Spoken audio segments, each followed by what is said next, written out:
कहानी शुरू होती है एक युवक आरॉन से। आरॉन एक जोश से भरा हुआ, साहसी और जिंदा दिल लड़का है। उसे रोमांच पसंद है। पहाड़ चढ़ना, ट्रैकिंग करना और अकेले घूमना उसकी आदत है। एक दिन आरॉन फैसला करता है कि वह पहाड़ी इलाके में हाइकिंग के लिए जाएगा। यह इलाका बहुत सुनसान है, जहां दूर दूर तक कोई इंसान दिखाई नहीं देता, सिर्फ पत्थर, घाटियां और सन्नाटा। आरॉन अपने बैग में जरूरी सामान रखता है, पानी, खाना, रस्सियां, कैमरा और एक छोटी सी चाकू। वह अपने घर से बिना किसी को बताए निकल जाता है। यह उसकी सबसे बड़ी गलती साबित होती है।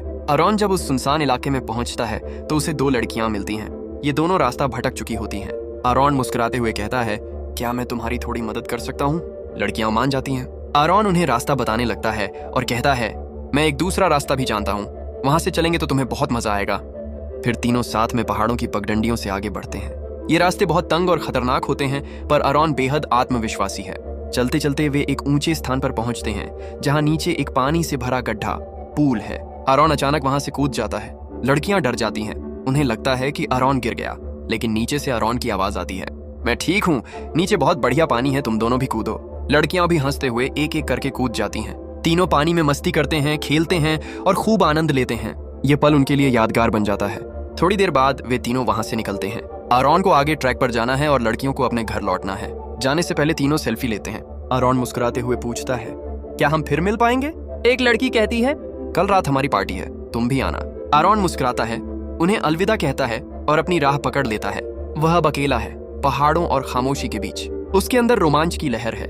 वह हर पत्थर, हर घाटी को निहारते हुए आगे बढ़ता जाता है, लेकिन उसे नहीं पता कि कुछ ही देर में उसकी जिंदगी सबसे भयानक मोड़ लेने वाली है। आरॉन एक संकीर्ण घाटी, नैरो कैनियन में उतरता है। दो ऊंचे पत्थरों के बीच से वह नीचे जाने लगता है। नीचे जाते वक्त वह एक बड़ी चट्टान, रॉक का सहारा लेता है, लेकिन अचानक वह चट्टान फिसल जाती है।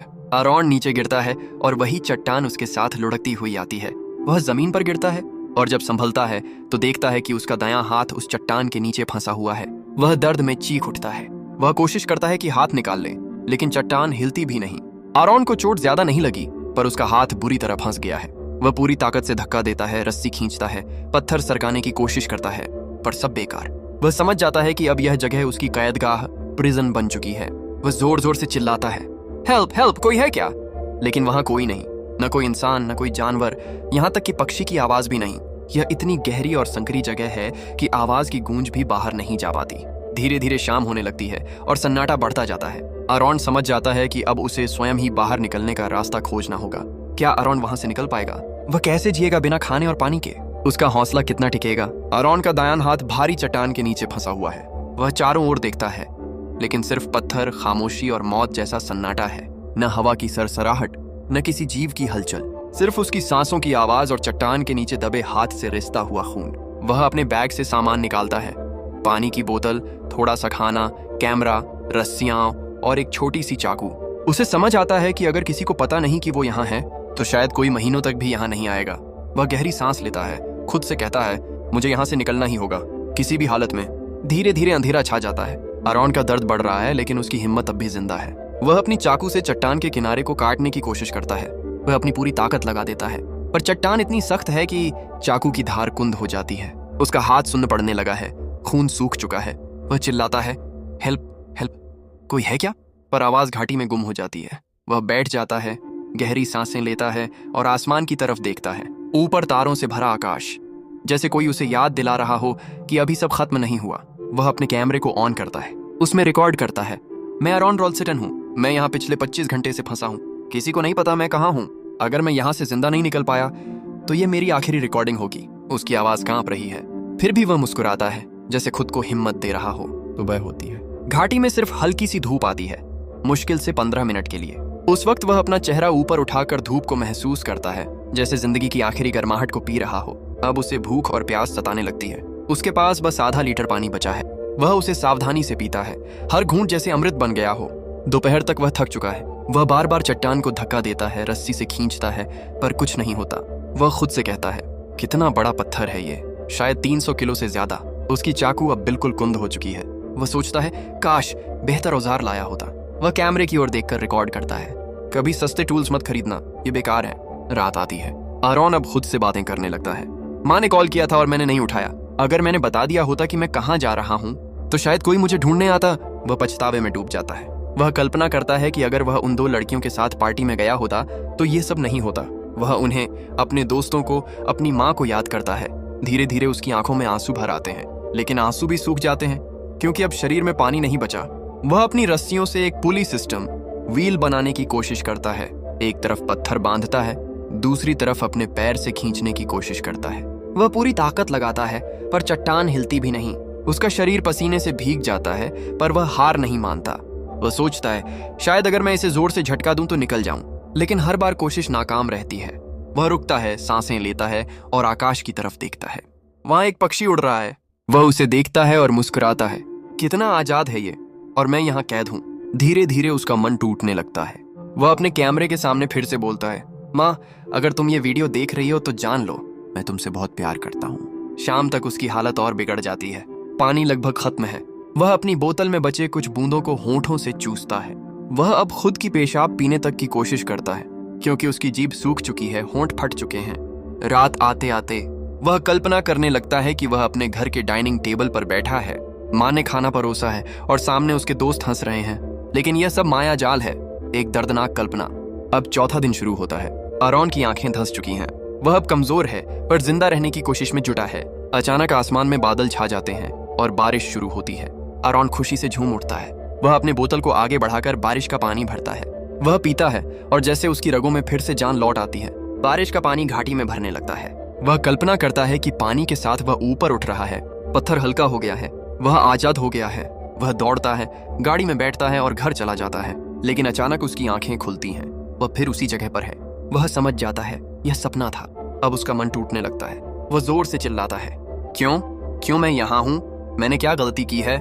वह खुद से बातें करता है, हंसता है, रोता है और कैमरे से मजाक करने लगता है। स्वागत है आरॉन रॉल्स्टन शो में। आज हम बात करेंगे कैसे फांसे रहकर खुद को पागल बनाया जाए। उसकी मानसिक स्थिति अब डगमगाने लगती है, लेकिन कहीं ना कहीं भीतर से एक आवाज अब भी कहती है, तो जिंदा रहना है। अब 5 दिन बीत चुके हैं। आरॉन का शरीर टूट चुका है, चेहरा धूल और खून से सना है। प्यास और भूख से वह कमजोर हो चुका है। वह जानता है अब अगर कुछ नहीं किया तो मौत तय है। वह चट्टान को देखता है और मन में फैसला करता है, अब इस हाथ को काटना ही होगा। वह अपनी बांह को रस्सी से कसकर बांधता है ताकि खून कम बहे। फिर अपनी चाकू निकालता है और धीरे धीरे अपनी त्वचा पर वार करता है, लेकिन चाकू की धार खत्म हो चुकी है। त्वचा पर हल्की सी खरोंच आती है, बस इतना ही। वह गुस्से में चीखता है, ये घटिया चाकू कुछ नहीं कर सकता। वह फिर कैमरे से बात करता है, कभी भी सस्ता टूल मत खरीदना, मैं कसम खाता हूँ। अब उसकी आंखों में आंसू हैं, लेकिन साथ ही एक अजीब सी शांति भी। वह सोचता है, अगर मैं मर गया तो कम से कम कोशिश करते हुए मरूंगा। उसकी सांसें तेज हो जाती हैं। अब वह धीरे धीरे पर पूरी हिम्मत से अपने हाथ को काटता जाता है। हर सेकंड उसे मौत के करीब ले जाता है, पर साथ ही जिंदगी की तरफ भी।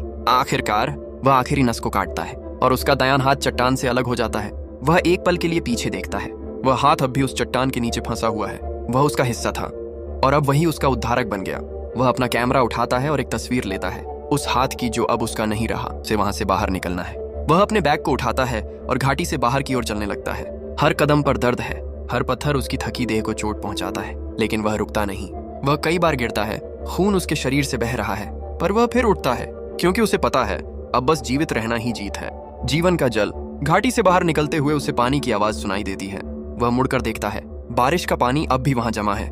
वह दौड़ता हुआ उस ओर जाता है, घुटनों के बल गिरकर उस पानी को पीने लगता है, हर घूंट जैसे अमृत हो। 6 दिनों से उसके शरीर ने कुछ नहीं खाया था। आज वह पानी उसे जिंदगी वापस देता है। वह अपने चेहरे को धोता है, आंखों से खून और धूल हटाता है, फिर आसमान की ओर देखता है। ऊपर उड़ता वही पक्षी नजर आता है जिसे वह हर दिन देखता था। वह मुस्कुराता है, मैं भी आजाद हूँ तेरी तरह, मौत की घाटी से बाहर। अब सूरज तेज है और आरॉन एक नए सफर पर है, बचने का सफर। घाटी से निकलते हुए वह एक एक चट्टान पर चढ़ता है, रस्सी की मदद से खुद को खींचता है। कटे हाथ से खून रिस रहा है, पर अब उसे दर्द का एहसास नहीं। वह बस जिंदा रहने की धुन में है। कई घंटे चलने के बाद वह आखिरकार घाटी के खुले मैदान में पहुंचता है। दूर उसे एक परिवार दिखता है, माँ, पिता और एक छोटा बच्चा जो हाइकिंग करने आए हैं। आरॉन अपनी पूरी ताकत से चिल्लाता है, हेल्प मी प्लीज। वे लोग उसकी तरफ भागते हैं। जब वे करीब आते हैं तो उनकी आंखों में भय और दया दोनों झलकती हैं। एक औरत चिल्लाती है, oh my God, his hand. वह लोग तुरंत उसे पानी देते हैं। वह धीरे धीरे पीता है और कहता है, कॉल रेस्क्यू हेलीकॉप्टर। वो लोग फौरन मदद के लिए कॉल करते हैं। कुछ देर में एक हेलीकॉप्टर आसमान में नजर आता है। आरॉन ऊपर देखता है, उसकी आंखों से आंसू बहते हैं, पर इस बार ये आंसू खुशी के हैं। हेलीकॉप्टर उतरता है। रेस्क्यू टीम उसे स्ट्रेचर पर रखती है। उसके कटे हाथ को बैंडेज करती है और हेलीकॉप्टर उड़ जाता है। अरॉन नीचे उस घाटी को देखता है जहां उसने 6 दिन बिताए थे, जहां उसने अपनी जान दी थी और फिर वापस ली थी।